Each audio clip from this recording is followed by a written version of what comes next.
Hello everyone, welcome back to my channel. ಇವತ್ತಿನ recipe ಏನಂದರೆ ಜವಳಿಕಾಯಿ ಪಲ್ಯ. ಯಾವ ಥರ ಮಾಡೋದು ಅಂತ ನೋಡ್ಕೊಬರೋಣ ಬನ್ನಿ.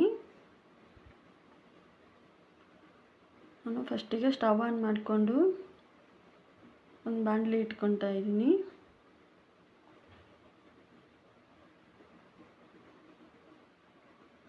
ಇವಾಗ ಇದಕ್ಕೆ ಸ್ವಲ್ಪ ಕಡಲೆಬೀಜ ಹಾಕ್ಕೊತಾ ಇದ್ದೀನಿ. ನಾನು ಕಡಲೆಬೀಜ ಸ್ವಲ್ಪ ಚೆನ್ನಾಗಿ ಹುರ್ಕೊಬೇಕು. ಮೀಡಿಯಮ್ ಫ್ಲೇಮ್ನಲ್ಲೇ ಹುರ್ಕೊಳ್ಳಿ, ಇಲ್ಲಾಂದರೆ ಸೀದೋಗ್ಬಿಡುತ್ತೆ.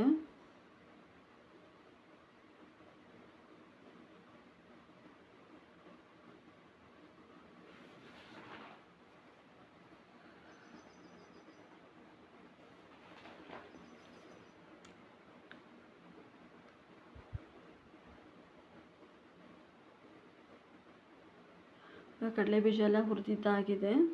ಇದನ್ನು ಒಂದು ಮಿಕ್ಸಿ ಜಾರಿಗೆ ಹಾಕ್ಕೊಂಡು ಚೆನ್ನಾಗಿ ಪೌಡ್ರ್ ಮಾಡ್ಕೊಂಡಿದ್ದೀನಿ. ಸ್ವಲ್ಪ ತರಿಯಾಗಿರಲಿ, ತುಂಬ ನುಣ್ಣಗೆ ಮಾಡಬೇಡಿ. ತಿರ್ಗಾ ಒಂದು ಪ್ಯಾನ್ ಇಟ್ಕೊಂಡು ಅದಕ್ಕೆ ತೊಳೆದು ಕಟ್ ಮಾಡಿ ಇಟ್ಕೊಂಡಿರೋಂಥ ಜವಳಿಕಾಯಿ ಹಾಕ್ಕೊತಾ ಇದ್ದೀನಿ ನಾನು.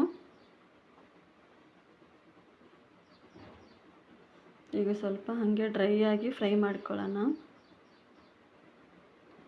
ಪ್ಲೀಸ್ ಎಲ್ಲರೂ ನನ್ನ ಚಾನಲ್ನ ಸಬ್ಸ್ಕ್ರೈಬ್ ಮಾಡಿಕೊಡಿ, ಹಾಗೆ ಪಕ್ಕದಲ್ಲಿರೋ ಬೆಲ್ ಬಟನ್ನ ಕ್ಲಿಕ್ ಮಾಡಿ. ನಾನು ಯಾವುದೇ ವಿಡಿಯೋ ಹಾಕಿದ್ರೂ ನಿಮಗೆ ನೋಟಿಫಿಕೇಷನ್ ಬರುತ್ತೆ.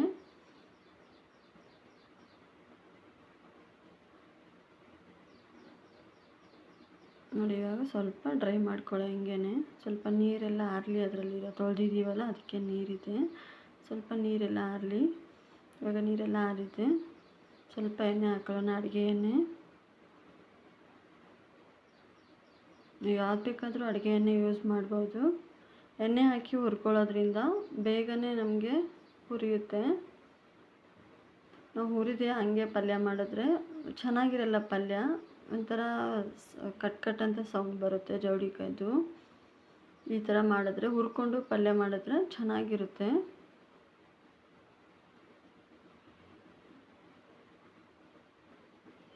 ಸ್ವಲ್ಪ ಕೆಂಪು ಬಣ್ಣ ಬರೋವರೆಗೂ ಚೆನ್ನಾಗಿ ಹುರ್ಕೊಬೇಕು. ಇದನ್ನು ಹುರಿಯೋಕ್ಕೆ 1-2 ನಿಮಿಷ ಆಗುತ್ತೆ. ಸ್ವಲ್ಪ ಮೀಡಿಯಮ್ ಫ್ಲೇಮ್ನಲ್ಲೇ ಹುರ್ಕೊಳ್ಳಿ.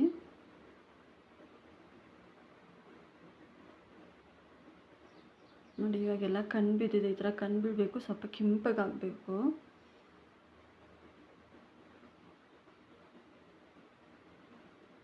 ಈಗ ಸೈಡಲ್ಲಿ ಎತ್ತಿಟ್ಕೊಳ್ಳೋಣ.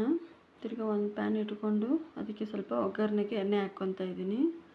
ಈಗ ಒಗ್ಗರಣೆ ಯಾವ ಥರ ಹಾಕೋದು ಅಂತ ನೋಡ್ಕೊಬರೋಣ ಬನ್ನಿ.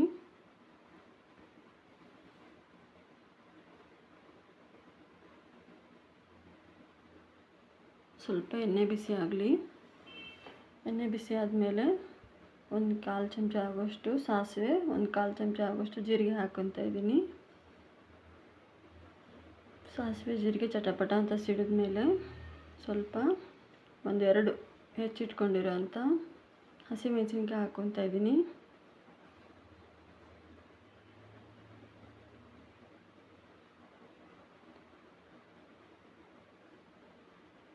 ಇದಕ್ಕೆ ಸ್ವಲ್ಪ ಕರಿಬೇವು ಸ್ವಲ್ಪ ಹಾಕೋಣ.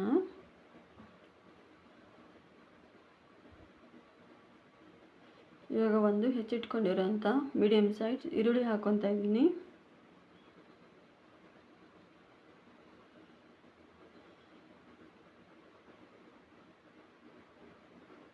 ಈರುಳ್ಳಿ ಸ್ವಲ್ಪ ಚೆನ್ನಾಗಿ ಫ್ರೈ ಆಗಲಿ, ಗೋಲ್ಡನ್ ಬ್ರೌನ್ ಕಲರ್ ಬರೋವರೆಗೂ.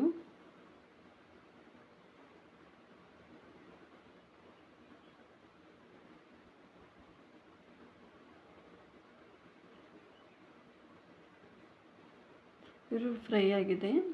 ಒಂದು ಹೆಚ್ಚಿಟ್ಕೊಂಡಿರೋಂಥ ಟೊಮೊಟೊ ಹಾಕೊಳ್ಳೋಣ ಇವಾಗ.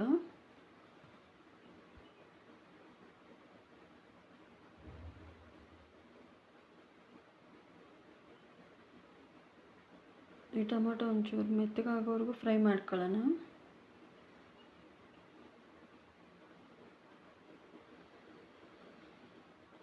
ಇದಕ್ಕೆ 1/4 ಟೀ ಸ್ಪೂನಷ್ಟು ಅರಿಶಿಣ ಪುಡಿ ಹಾಕ್ಕೊತಾ ಇದ್ದೀನಿ. ಅರಿಶಿಣ ಪುಡಿ ಹಾಕ್ಕೊಂಡ್ರೆ ಟೊಮೊಟೊ ಬೇಗ ಮೆತ್ತಗಾಗುತ್ತೆ.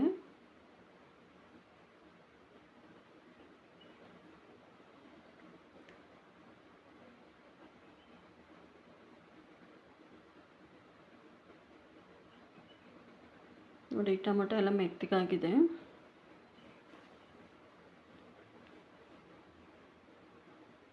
ಇವಾಗ ನಾವು ಹುರಿದಿಟ್ಕೊಂಡಿರೋಂಥ ಜವಳಿಕಾಯಿ ಹಾಕೊಳ್ಳೋಣ.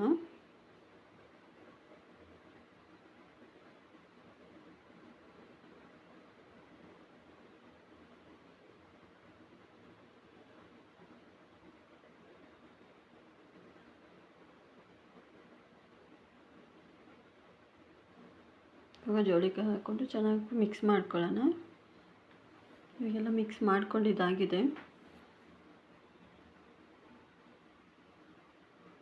ಇವಾಗ ಇದಕ್ಕೆ 1 ಸ್ಪೂನ್ ಆಗುವಷ್ಟು ಸಾಂಬಾರು ಪೌಡ್ರ್ ಹಾಕ್ಕೊತಾ ಇದ್ದೀನಿ ನಾನು. ಸಾಂಬಾರು ಪೌಡ್ರ್ ಹಾಕ್ಕೊಂಡ್ರೆ ಇದು ಒಂಥರ ಫ್ಲೇವರ್ ಚೆನ್ನಾಗಿರುತ್ತೆ ತಿನ್ನೋಕ್ಕೆ ನಮಗೆ. ಮತ್ತು ಇದು ಗೊಜ್ಜು ಥರ ಮಾಡಿಕೊಂಡ್ರೆ ಸ್ವಲ್ಪ ಗಟ್ಟಿಗೂ ಆಗಿ ಬರುತ್ತೆ ನಮಗೆ. ರೊಟ್ಟಿ, ಅನ್ನ, ಚಪಾತಿ ಎಲ್ಲದಕ್ಕೂ ಸೂಪರ್ ಕಾಂಬಿನೇಷನ್ ಆಗಿರುತ್ತೆ ಇದು. ಈಗ ಸಾಂಬಾರು ಪೌಡ್ರ್ ಹಾಕ್ಕೊಂಡು ಸ್ವಲ್ಪ ಮಿಕ್ಸ್ ಮಾಡ್ಕೊತಾ ಇದ್ದೀನಿ.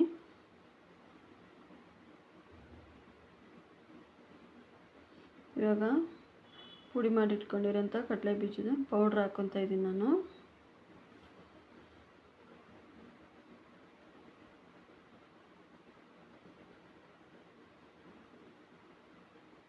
ಕಡಲೆ ಬೀಜ ಪೌಡ್ರ್ ಹಾಕೋದ್ರಿಂದ ನಮಗೆ ಟೇಸ್ಟ್ ಇರುತ್ತೆ ಮತ್ತು ಥಿಕ್ನೆಸ್ ಇರುತ್ತೆ. ಈಗ ಚೆನ್ನಾಗಿ ಮಿಕ್ಸ್ ಮಾಡ್ಕೊಬೇಕು.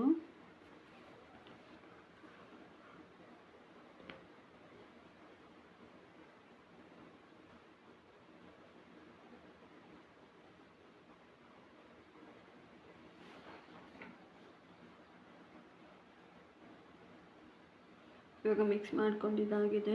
ಇವಾಗ ಸ್ವಲ್ಪ ನೀರು ಹಾಕ್ಕೊಳ್ಳೋಣ. ನಾನು 1.5 ಲೋಟಷ್ಟು ನೀರು ಹಾಕ್ಕೊತಾ ಇದ್ದೀನಿ. ಯಾಕಂದರೆ ಇದು ಬೇಯೋಕ್ಕೆ ಸ್ವಲ್ಪ ಟೈಮ್ ತಗೊಳುತ್ತೆ.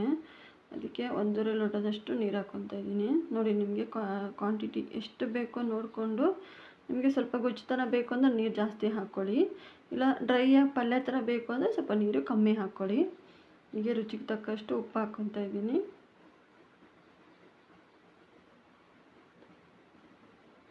ನಾನು ಕಲ್ಲುಪ್ಪು ಹಾಕ್ಕೊತಾ ಇದ್ದೀನಿ. ನೀವು ಬೇಕಾದರೆ ಪುಡಿ ಉಪ್ಪು ಕೂಡ ಹಾಕ್ಕೋಬೋದು.